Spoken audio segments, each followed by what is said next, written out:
बात उस कुख्यात अपराधी के आतंक के अंत की करते हैं जिसके नाम से झारखंड में कोयला कारोबारी थर-थर कांपते थे, जिसने झारखंड सरकार की नींद और पुलिस का चैन छीन लिया था। कानून के लिए सरदर्द बन चुके जिस गैंगस्टर अमन साहू के कारण पुलिस चैन से सांस भी नहीं ले पा रही थी, आज पुलिस ने उसकी सांसें छीन ली। पुलिस ने एनकाउंटर में अमन साहू को कैसे मार गिराया, क्या है अमन के अंत की पूरी कहानी, इस रिपोर्ट के जरिए आप भी देखिए।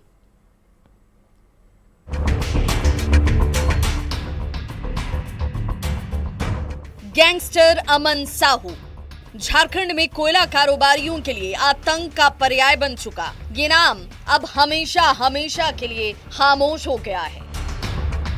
झारखंड पुलिस के लिए सिरदर्द बन चुके गैंगस्टर अमन साहू को स्पेशल टास्क फोर्स की टीम ने मंगलवार की सुबह एनकाउंटर में मार गिराया।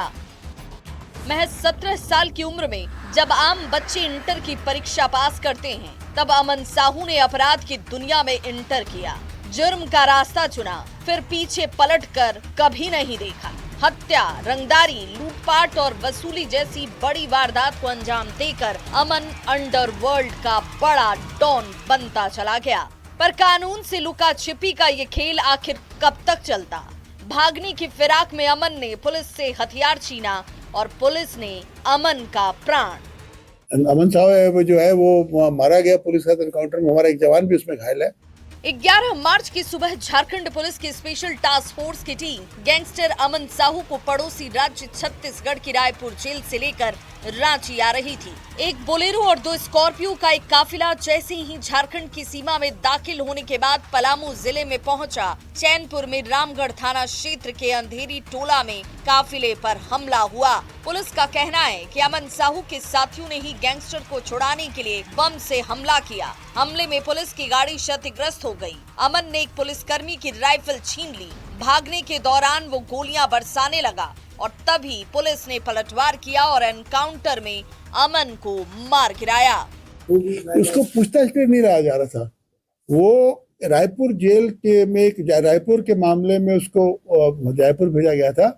अमन साहू के साथ मुठभेड़ में झारखंड पुलिस का एक जवान भी घायल हुआ है। जिन 3 गाड़ियों का काफिला था, उनमें 12 से 15 जवान शामिल थे।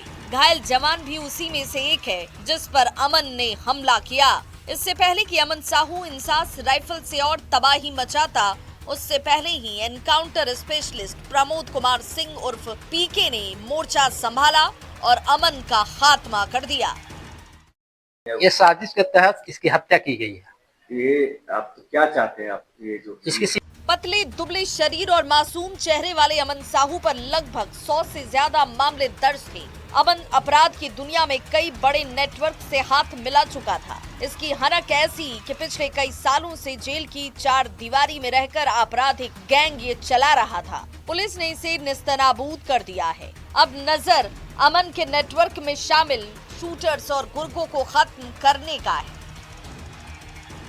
रांची संवाददाता निरंजन सिंह, रामगढ़ से जावेद खान, हजारीबाग से सुशांत सोनी और पलामू से नीलकमल के साथ ब्यूरो रिपोर्ट। और महज 17 साल की उम्र का एक लड़का, जिस उम्र में आम छात्र इंटर की परीक्षा पास करते हैं, अमन साहू अपराध की दुनिया में इंटर कर गया। जरायम की दुनिया का बेताज बादशाह बनने निकले अमन साहू ने किस कदर अपना गैंग बनाया, पूरे झारखंड में अपने नेटवर्क को फैलाया, कैसे गुर्गे और बड़े बड़े नामाचीन शूटर्स अमन साहू से जुड़ते गए, क्या है अमन के आतंक की पूरी कहानी, इस रिपोर्ट में देखिए।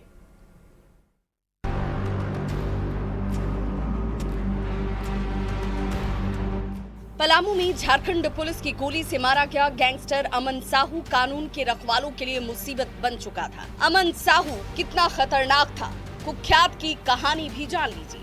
अमन साहू झारखंड में आतंक का दूसरा नाम था। वो रांची में बुढ़मू के मतबे का रहने वाला था। अमन साहू पर 100 से ज्यादा मामले दर्ज थे।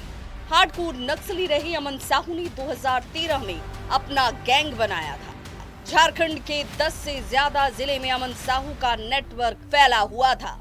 अमन बस नाम से ही अमन था, बाकी इसने झारखंड सरकार की नींद और पुलिस का चैन छीन रखा था। कोयला कारोबारियों का जीना हराम कर दिया था। अमन रंगदारी और हत्या की दुनिया में बड़ा नाम था। जेल में रहते हुए भी रंगदारी का राज चला रहा था।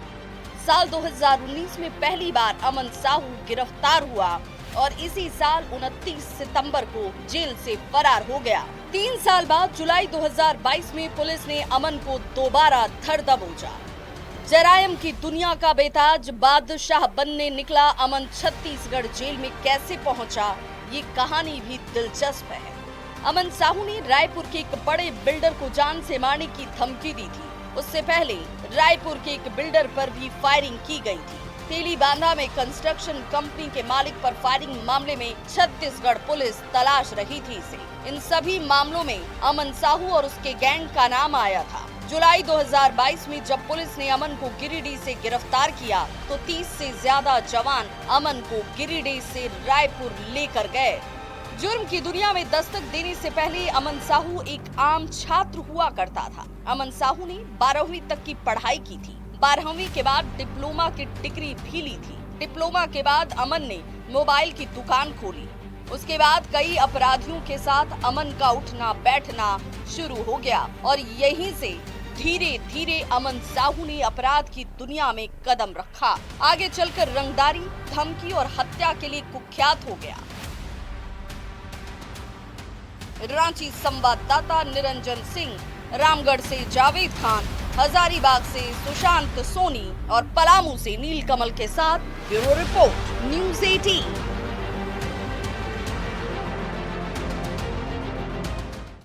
गैंगस्टर अमन साहू के एनकाउंटर के बाद झारखंड में सत्ता पक्ष और विपक्ष दोनों के नेता पुलिस के कदम की सराहना कर रहे हैं और इस बीच बीजेपी नेता चंपाई सोरेन ने इसकी सीबीआई जांच की भी मांग कर दी। आखिर एनकाउंटर पर सवाल और सीबीआई जांच की मांग उठकर क्या कहना चाहते हैं चंपाई सोरेन, पूरी खबर जानिए इस रिपोर्ट के जरिए।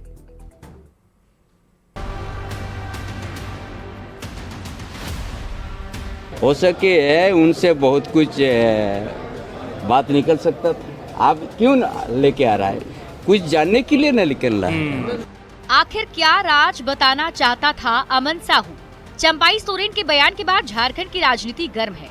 गैंगस्टर अमन साहू के एनकाउंटर के बाद जहां हर ओर पुलिस के कदम की सराहना हो रही है, वहीं पूर्व मुख्यमंत्री और बीजेपी नेता चंपाई सोरेन ने इस पर सवाल उठाते हुए सीबीआई जांच की मांग कर दी। सारा सुरक्षित का जिम्मेवार भी आप ही का है।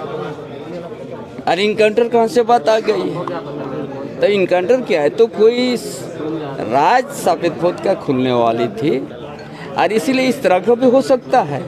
इसीलिए सीबीआई से इसका जांच करना हम मांग करते हैं। चंपाई सोरेन ने बयान दिया तो सत्ता पक्ष की ओर से पूर्व मंत्री मिथिलेश ठाकुर ने मोर्चा संभाला और तुरंत ही उनके बयान पर पलटवार भी कर दिया। अगर भागने लगेगा तो पुलिस को का क्या कर्तव्य है ये तो हमारे चंपाई साहब भी जानते हैं। सीबीआई जांच हो, सीबीआई जांच हो, एनआईए की जांच हो, जो भी जांच होता है हो।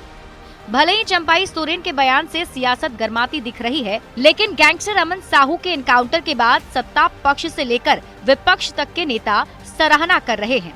जब कोई भी अपराधी अगर पुलिस के ऊपर गोली चलाएंगे तो पुलिस तो चुपचाप यूं ही नहीं रहेगा, पुलिस भी गोली चलाएगी और इसलिए इस प्रकार के अपराधियों का यही हश्र होता है।